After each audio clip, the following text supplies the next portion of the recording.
ಹರೀಶ್ ರಾವ್ ಇವತ್ತು ಯಾವ ಪರಿಸ್ಥಿತಿಯಲ್ಲಿದ್ದಾರೆ ಅಂತೇಳಿ ಒನ್ ಡೇ ಆಗಿದೆ ಸೋಷಿಯಲ್ ಮೀಡಿಯಾದಲ್ಲಿ ಈ ಥರ ಬರೋಕ್ಕೆ ಸ್ಟಾರ್ಟ್ ಆಗಿ ಸಡನ್ ಈಗ ಸಾಯಂಕಾಲ ಒಂದು ಫೋನ್ ಬರುತ್ತೆ ನನಗೆ. ಫೋನ್ ಬಂದಾಗ ಸರ್ ನನಗೆ ಮನೆಗೆ ಲೊಕೇಶನ್ ಕಳಿಸಿ ನಾನು ಬರಬೇಕು ಮಾತಾಡಬೇಕು ಅಂತ ಹೇಳಿದಾಗ ನಾನು ಹಾಕಿದೆ. ಒಬ್ಬರು ನಮ್ಮ ಮನೆಗೆ ಬರ್ತಾರೆ, ಬಂದು ಈ ಥರ ಕಾಲ್ ಮಾಡಿ ಅಣ್ಣ ನಿಮ್ಮ ಹತ್ರ ಮಾತಾಡಬೇಕಂತ.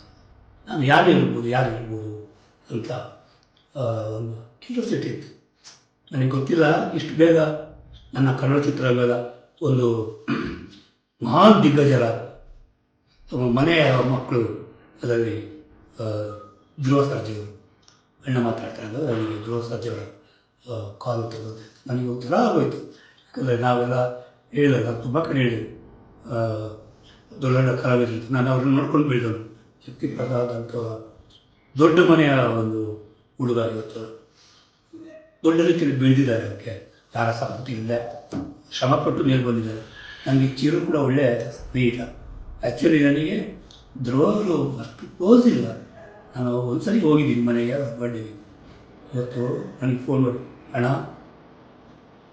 ಏನು ಹಾಸ್ಪಿಟ್ಲ್, ಯಾವ ಹಾಸ್ಪಿಟ್ಲು, ಎಲ್ಲರೂ ನೀವು ಕಣ್ಣೀರು ಹಾಕ್ಬಿಡಿ, ನಮ್ಮದು ಹಾಸ್ಪಿಟ್ಲ್ ಇದೆ ಬೇರೆ ಕಡೆ, ನನ್ನದೇ ಒಬ್ಬರು ಡಾಕ್ಟರ್ ಇದ್ದಾರೆ, ನೀವು ಅಲ್ಲಿ ಹೋಗಿ ಇಲ್ಲ ನಾಳೆ ಬೆಳಿಗ್ಗೆ ಹೋಗಿ ಅಡ್ಮಿಟ್ ಆಗಿ ಅದು ಏನಿದೆ ನಾನು ನೋಡ್ಕೊಳ್ತೀನಿ, ನೀವು ಸ್ವಲ್ಪ ಎಲ್ಲರೂ ಕೂಡ ಕಣ್ಣೀರು ಹಾಕಕ್ಕೆ ಹೋಗ್ಬೋದು. ಆಮೇಲೆ ನಾನೇ ಅವ್ರಿಗೆ ರಿಕ್ವೆಸ್ಟ್ ಮಾಡಿದೆ. ಈಗ ಏನಕ್ಕೆ ಅಂದರೆ ನನಗೆ ಆಲ್ರೆಡಿ ನನ್ನ ಟ್ರೀಟ್ಮೆಂಟ್ ಸ್ಟಾರ್ಟ್ ಆಗಿದೆ. ಇನ್ನೇನು ಒಂದು ವಾರದೊಳಗಡೆ ನಾನು ಇಂಜೆಕ್ಷನ್ ಎಲ್ಲ ಸ್ಟಾರ್ಟ್ ಮಾಡಬೇಕು. ಈ ಥರ ಅವ್ರಿಗೆ ಹೇಳಿದ ಮೇಲೆ ಹೌದಾ ಖಂಡಿತವಾಗಿ ಅದೇ ಹಾಸ್ಪಿಟಲ್ ಮಾಡ್ತೀರಾ, ಸರಿ ಆಗುತ್ತೆ, ಅದೇನಿದೆ ನಾನು ನೋಡ್ಕೊಳ್ತೀನಿ, ನೀವು ಎಲ್ಲರೂ ಕೂಡ ಈ ಥರ ಕಣ್ಣೀರು ಹಾಕ್ಕೊಂಡು ಮಾಡಬೇಡಿ, ನಾನು ಇದ್ದೀನಿ, ಯಾವುದೇ ಕಾರಣಕ್ಕೂ ನಿಮ್ಮ ಫ್ಯಾಮಿಲಿಗಾಗಲಿ ಯಾವುದೇ ಹಣ ನಾವೆಲ್ಲ ಜೊತೆಯಲ್ಲಿ ಇರ್ತೀವಿ ನಿಮಗೆ ಅಂತ ಒಂದು ಭರವಸೆ. ಎಷ್ಟು ನೋಡಿ ನನ್ನ ಮುಖದಲ್ಲಿ ಎಷ್ಟೊಂದು ಖುಷಿ ಇದೆ. ಏನು ನಾನು ನೆನೆಸ್ಕೊಂಡೇ ಇಲ್ಲ. ಈ ಥರ ಆದರೆ ನನಗೆ ಅಷ್ಟು ಪೋಸ್ ಇಲ್ಲದೆ ಈ ಥರ ಸಡನ್ನಾಗಿ ಬಂದು ನಾನು ಇರ್ತೀನಿ ನಿಲ್ತೀನಿ ದೊಡ್ಡವರಿಗೆ ಎದಕ್ಕೂ ಬೇಡಿ ನೀವು ಅಂತ ಹೇಳಿ ನನಗೆ ನಿಜವಾಗ್ಲೂ ಖುಷಿ ಆಗ್ತಿದೆ.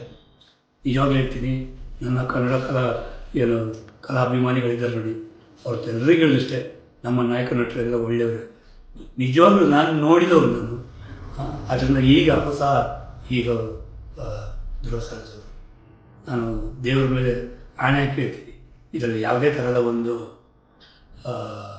ಅವ್ರನ್ನು ಹೊಗಳ್ಬೇಕು ಅಂತ ಹೇಳ್ತಿಲ್ಲ, ಖುಷಿ ನನಗೆ ಆಗ್ತಾ ಉಂಟು.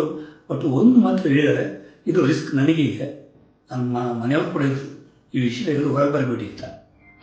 ಬಟ್ ಇಲ್ಲಿ ನಾವು 3-4 ಜನ ಸ್ನೇಹಿತರು ಕೂತಿದ್ವಿ, ಬರಬೇಡಿ ಅಂತ ಎಲ್ಲರೂ ಬರಬಾರ್ದು ಅಂತಂದರೆ ಅವ್ರು ಮಾಡಿದ ಒಳ್ಳೆಯ ಕೆಲಸ ನಾನು ಹೇಗೆ ಗುಟ್ಟು ಮಾಡಿ ಇಡಬೇಕು.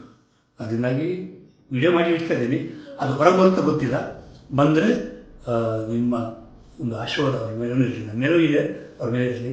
ಆ್ಯಂಡ್ ಈಗ ನಾನು ಹೇಳ್ತಿ ಕೈ ಮುಗಿದು ನಾನು ದಯವಿಟ್ಟು ಧ್ರುವ ಸರ್ಜಾ ತಪ್ಪಿಕೋಬೇಡಿ. ಏನೋ ಮನಸ್ಸು ಖುಷಿಗೆ ನಾನು ಹೇಳಬೇಕು ಅಂತ ಅನಿಸಿತು, ಹೇಳಿಬಿಟ್ಟಿದ್ದೀನಿ. ನೋವಾಗಿದ್ದರೆ ನನಗೆ ಕ್ಷಮೆ ಕೊಡಿ ಅಂತ ಹೇಳ್ತೀನಿ. ನಮಸ್ಕಾರ.